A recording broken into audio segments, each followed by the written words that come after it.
ವೃಶ್ಚಿಕ ರಾಶಿಯನ್ನ ನಾವು ಮಿಶ್ರ ಫಲದಲ್ಲಿ ನೋಡ್ತೇವೆ. ಮಿಶ್ರ ಫಲ ಅಂತ ಹೇಳ್ತೇವೆ ಈ ವರ್ಷದ ಮೊದಲಾರ್ಧವು ಅಷ್ಟು ಶುಭಕರವಾಗಿದ್ದರೂ ಉಳಿದದ್ದೆಲ್ಲವೂ ಶುಭವಾಗಿದೆ. ಅಂದ್ರೆ ವೃಶ್ಚಿಕ ರಾಶಿಯವರ ಮೊದಲ ಅರ್ಧ 6 ತಿಂಗಳು ಅಷ್ಟು ಶುಭವಾಗಿಲ್ಲ.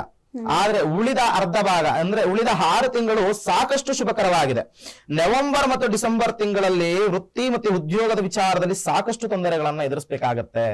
ಅದಕ್ಕೆ ನಾವು ಹೇಳಿದ್ದೆವು, ಮೊದಲ 6 ತಿಂಗಳು ಅಷ್ಟು ಶುಭವಿಲ್ಲ, ಉಳಿದ 6 ತಿಂಗಳು ಶುಭವಾಗಿದ್ರು ಅದರಲ್ಲಿ ಮಿಶ್ರ ಫಲಗಳು. ಏನಂದ್ರೆ ನವೆಂಬರ್ ಮತ್ತೆ ಡಿಸೆಂಬರ್ ತಿಂಗಳಲ್ಲಿ ವೃಶ್ಚಿಕ ರಾಶಿಯವರು ಏನಾಗತ್ತೆ ಅಂದ್ರೆ ಕೆಲಸದಲ್ಲಿ ಅಧಿಕವಾದಂತಹ ಒತ್ತಡ ಮತ್ತೆ ಮೇಲಧಿಕಾರಿಗಳಿಂದ ಕಿರುಕುಳಗಳನ್ನ ಅನುಭವಿಸ್ತಕ್ಕಂಥದ್ದು ಅಧಿಕವಾಗಿರುತ್ತೆ.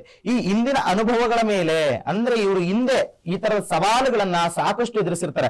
ವೃಶ್ಚಿಕ ರಾಶಿಯವರು ಯಾವ ರೀತಿ ಅಂದ್ರೆ ನಾಗರ ಹಾವಿದ್ದಾಗ ಇವರು ಯಾವುದೇ ಒಂದು ಅನುಭವವಾದ್ರೆ ಅದನ್ನ ಹಾವು ಈಗ 12 ವರ್ಷ ದ್ವೇಷ ಸಾಧಿಸುತ್ತೆ ಅಂತ ಹೇಳ್ತೇವೋ ಹಾಗೆ ಅವರು ಅದನ್ನ ಹಾಗೆ ಮೆಲಕಾಗ್ತಾ ಇರ್ತಾರೆ ಪ್ರತಿಯೊಂದು ವಿಚಾರಗಳನ್ನ.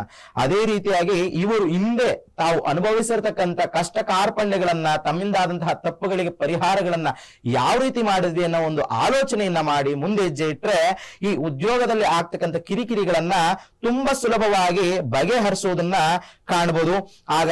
ಹಾಗೆ ಈ ವೃಶ್ಚಿಕ ರಾಶಿಯವರು ಈ ವರ್ಷ ಸಾಕಷ್ಟು ದುಡುಕು ನಿರ್ಧಾರಗಳನ್ನ ತೆಗೆದುಕೊಳ್ತಾರೆ. ಆತುರದ ನಿರ್ಧಾರ ಅಂದ್ರೆ ಗುಪ್ತವಾಗಿ ಏನೋ ಒಂದು ಕೆಲಸವನ್ನ ಮಾಡೋದಿಕ್ಕೆ ಹೋಗ್ತಕ್ಕಂಥದ್ದು, ಅದರಿಂದ ವಿಪತ್ತು ಬರ್ತಕ್ಕಂಥದ್ದನ್ನ ಸಾಕಷ್ಟು ಅನುಭವಿಸ್ತಾರೆ.